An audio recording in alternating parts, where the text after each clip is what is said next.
இந்திய அணி இந்த முறை எப்படியாவது சாம்பியன்ஸ் டிராஃபியை வென்றாகணும் அப்படின்ற முடிவுல இருக்கிறாங்க. குறிப்பா கௌதம் கம்பீர் இதை எப்படியாவது சாத்தியப்படுத்தணும் அப்படின்னு பல ஸ்ட்ராட்டஜிஸ அமைச்சு வர்றதாகவும் கூறப்படுது. அதிலயும் குறிப்பா துபாய் மைதானத்துல விளையாட போறாங்க அப்படின்ற ஒரு தகவல் வெளியானதுல இருந்து அவர் அதுக்காக வியூகத்தை மாற்றி அமைக்கிறதாவும் தகவல் வெளியாகியிருக்கு.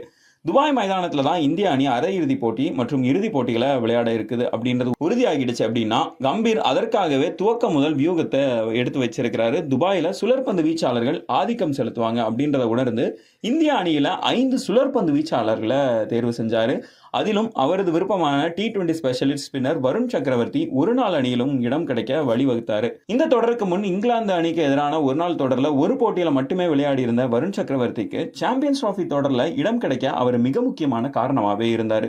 எதுக்கு இந்திய அணியில 5 சுழற்பந்து வீச்சாளர்கள் அப்படின்ற அந்த கேள்வியை பலர் எழுப்பியிருந்தாங்க. மேலும் சாம்பியன்ஸ் டிராபி தொடர்ல முதல் 2 போட்டிகள்ல 3 சுழற்பந்து வீச்சாளர்கள் மட்டுமே இந்திய அணி பிளேயிங் 11ல இடம்பெற்றாங்க. அதனால இந்திய அணி 5 சுழற்பந்து வீச்சாளர்களை 15 வீரர்கள் அடங்கிய அணியில தேர்வு செய்தது தவறான முடிவா அப்படின்னு பல வல்லுநர்கள் தெரிவிச்சிருந்தாங்க. ஆனா அரையிறுதிக்கு இந்திய அணி தகுதி பெற்றுவிட்ட நிலையில நியூசிலாந்துக்கு எதிரான குரூப் சுற்று போட்டியில தனது வியூகத்தை வெளிப்படுத்தினாரு கௌதம் கம்பீர். அந்த போட்டியில இந்திய அணியை ஒரு வேகப்பந்து வீச்சாளர், ஒரு பகுதி நேர வேகப்பந்து வீச்சாளர் மற்றும் அக்ஷர் பட்டேல், ரவீந்திர ஜடேஜா, குல்தீப் யாதவ், வருண் சக்கரவர்த்தி அப்படின்னு 4 சுழற்பந்து வீச்சாளர்களை களமிறக்குச்சு.